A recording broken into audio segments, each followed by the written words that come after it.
All right, hey guys. I just got back from the theater watching Obsession for the second time.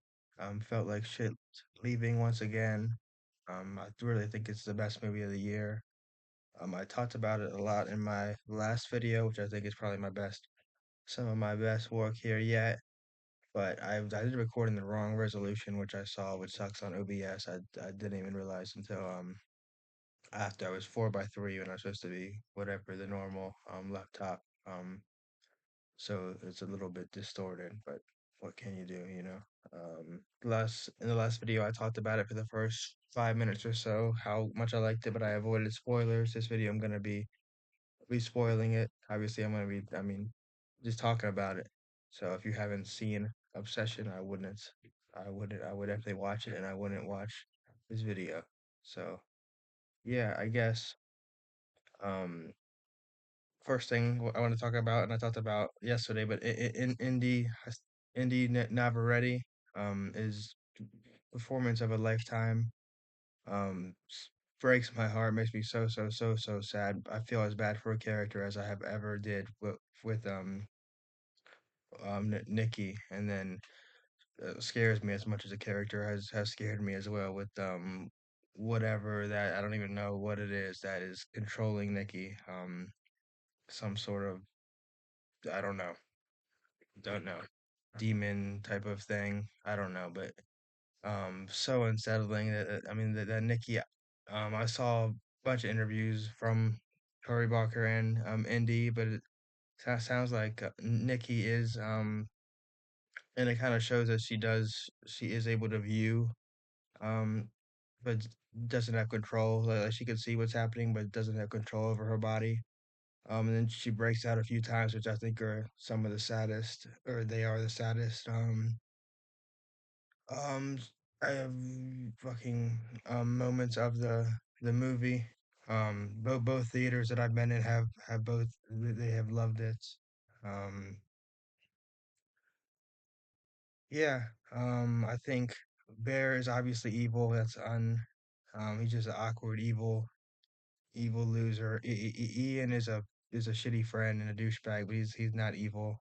Um, I think obviously when Bear um snaps the thing or snaps the one wish Willow and makes a wish there's no bad intentions there. That's just fucking he's just pissed off that he didn't um ask her out right there. He had a perfect chance to. I always thought, what if because I guess he was gonna give the one wish Willow to Nikki. I wonder how that would have played out. It would have been interesting, but he doesn't, and he only says that I wish Nikki loves me more than anybody in the whole world, which I guess clearly this is really tough for this thing to go right. It must be an evil thing by nature, because he didn't say all that. I mean, what made her like cook his cat and so on. That was a bit that's what I don't understand why she cooked his cat. I know because obviously the cat memorial was just because she thought he would like that. And the cat cooking the cat I don't quite know. Um but yeah, that was pretty bizarre and got a good reaction out of the theater again. Um but yeah, I think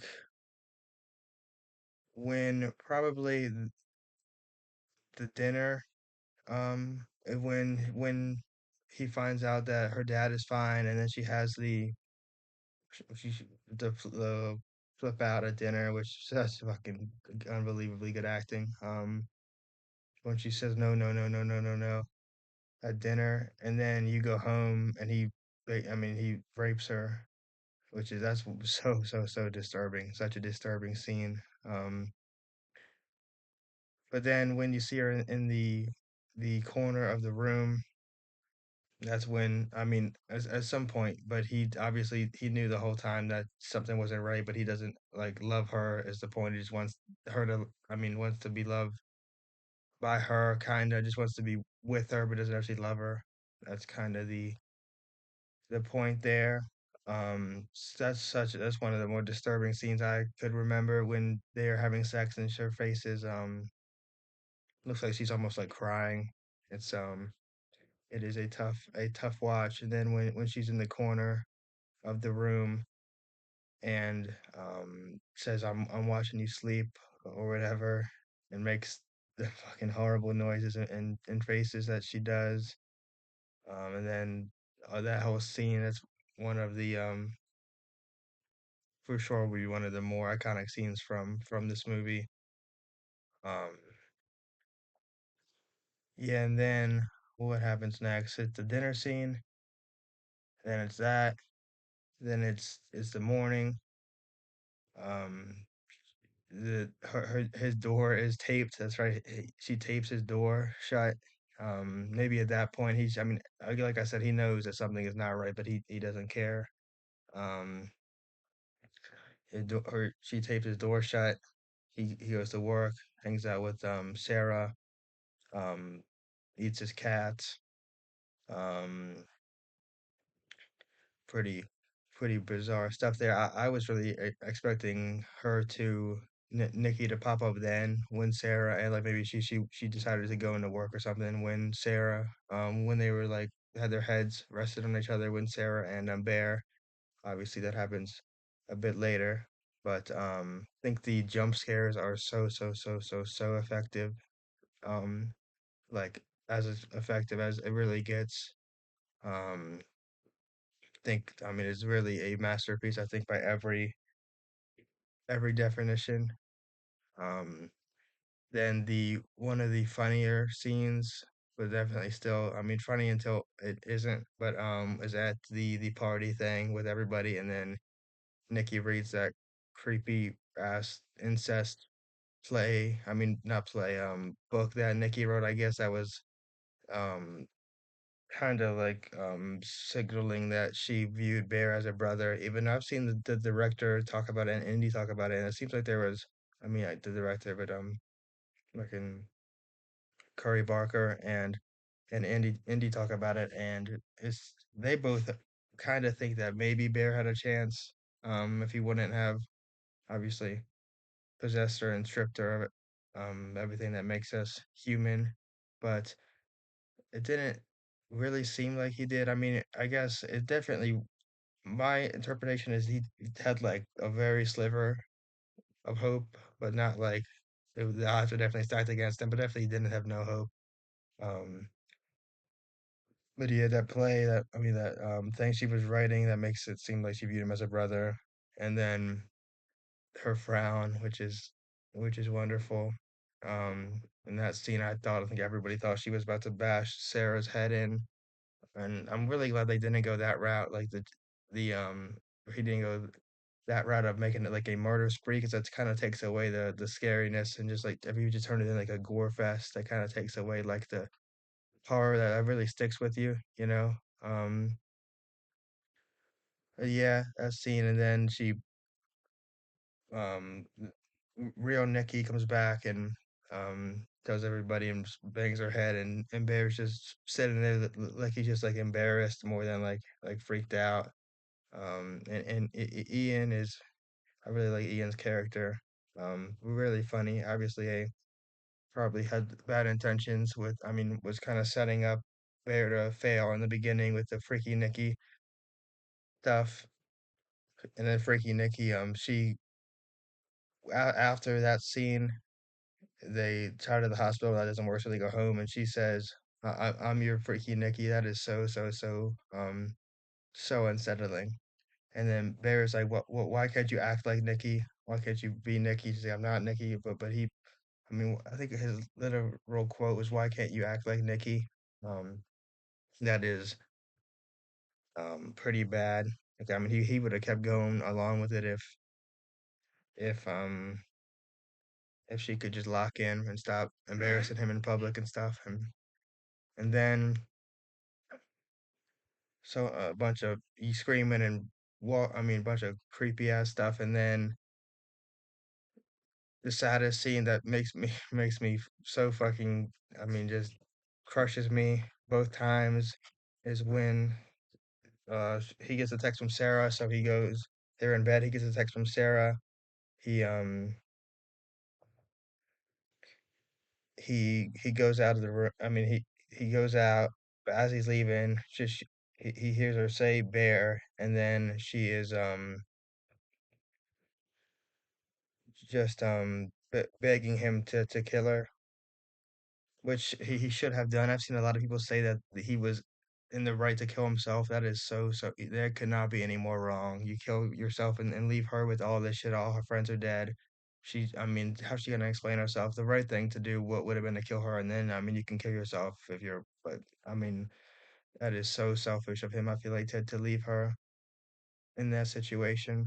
Um, Then he goes outside. Obviously, well, we knew it was coming at some point, and it still scared the shit out of me. But you knew Nikki was gonna wake up, or whatever evil Nikki what was gonna wake up and kill Sarah. There, I didn't think it'd be as intense as it was with the brick and everything. You didn't even notice the brick for a second. Just thought she was slamming his head, and then you see the brick and her face, her eyeballs poking out. Really dark stuff. And then he goes to Ian's, and this is, I think, like funnier. Like looking back on it, I didn't. I had I guess, I skipped over a really pivotal scene here that I want to talk about as well. The the call scene where as Curry Barker's voice, which is cool, but when he's calling the one with Willow, um people, and then it's funny until it's then she says, "Do you?" He says, "Do you want to talk to Nikki?" And it's just her screaming, just horrible. I mean, suck the life out of the room every time. The theater laughing, and then it just silence because it's just so horrible. And I've heard they're making a One Wish Willow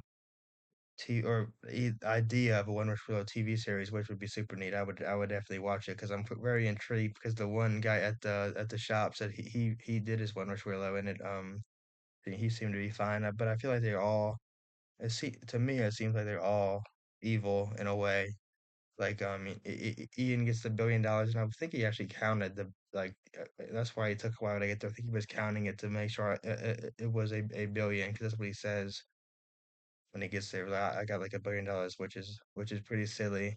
But then he dies. Like that could be the consequence of getting the $1 billion. He gets shot in the head.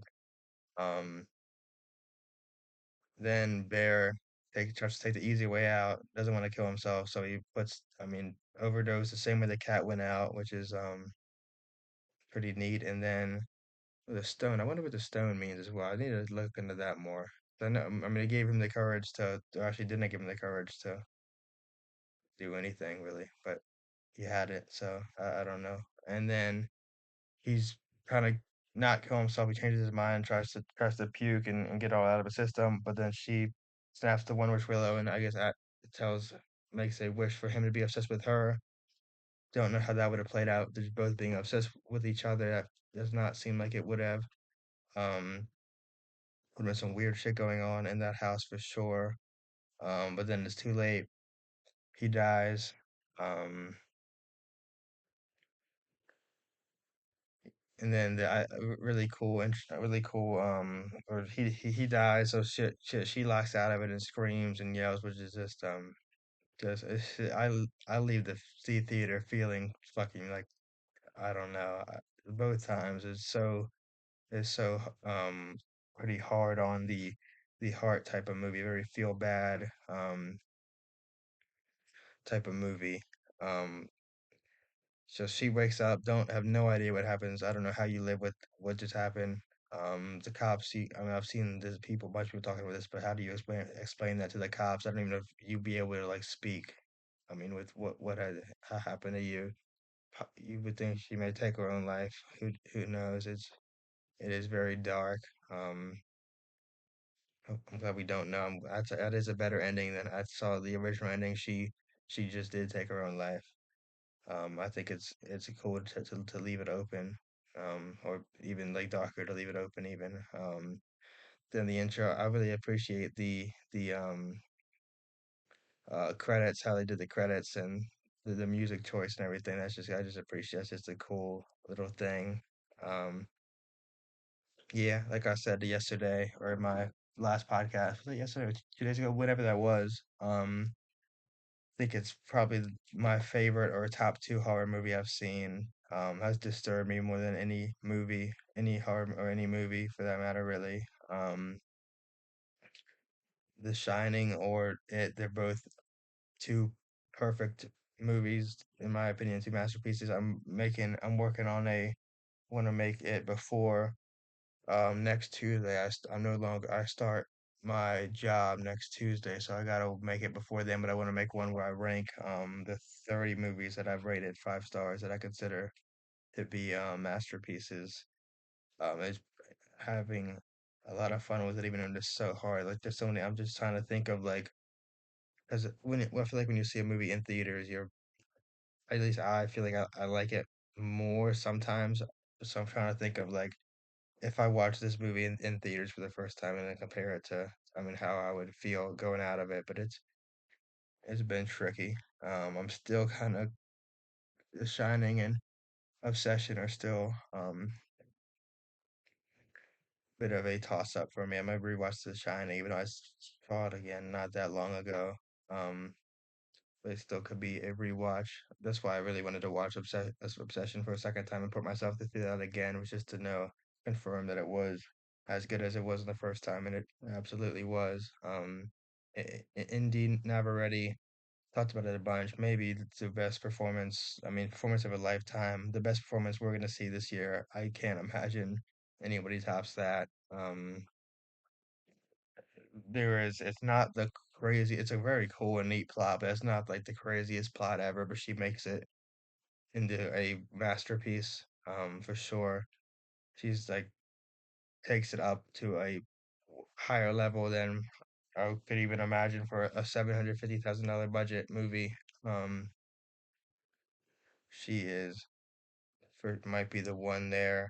I think as far as horror performances go, I think Toni Collette in Hereditary is is up there with her, but that really fucking disturbed me, and that was obviously an all-time performance. And then you have um Silence of the Lambs, Anthony Hopkins, Hannibal Lecter, obviously a um very known all-time performance, and then Jack Nicholson in The Shining. I think those are the four best horror from what I've seen.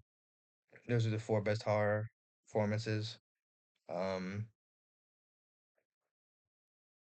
and she is right up there. Maybe my favorite. It might be recency bias, but I think she would be my favorite. If I had to rank him right now. Um, just cannot wait to see what she does next. Should be one of the biggest actors there is. Should win. I really am pulling for her for best actress. If she doesn't get a nomination, then we're not watching. But she'll get a nomination, and then hope she wins. Um, and yeah, I think that's all I got to say about Obsession. I'll talk about it more in my next video of 5 star movies. But it's a masterpiece, and Indy Navarrete is a superstar. The next thing I wanted to talk about is the Boys series finale. It premiered today. I watched it, and I really, again, spoilers here as well for the Boys if you haven't. Um, I really liked it. The last season was not good. I mean, was fine. It wasn't any I don't even know what I like more, season 4 or 5, but I really didn't enjoy either one of them too much.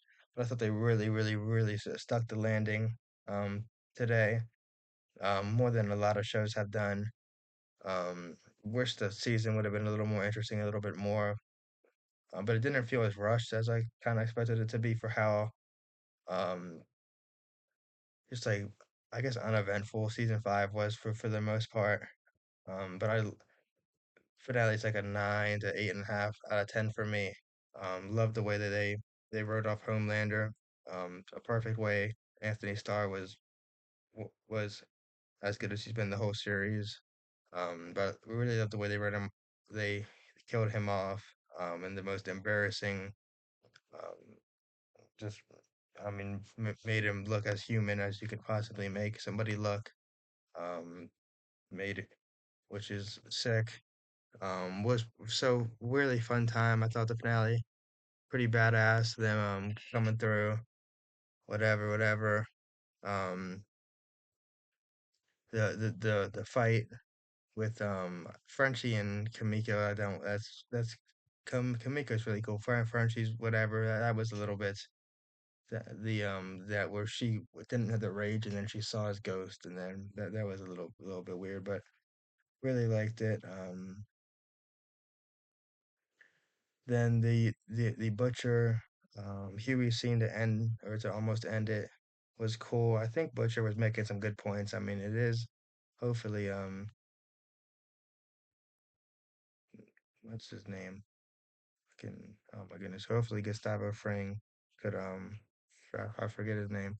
Hopefully Gustavo Fring could that's what he's working on. I know he called Huey to try and get him, but make get Vought going in the right direction. The Gen V characters did nothing this season at all, which I don't mind. I didn't like them that much, but it's just like, what was the point of the show? You know, I really thought they would be more involved in that finale, but I mean, they were in it, but what did they really do?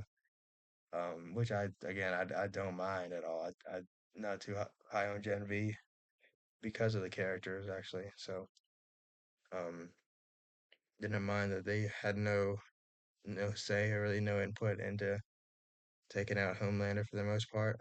Sage sucked.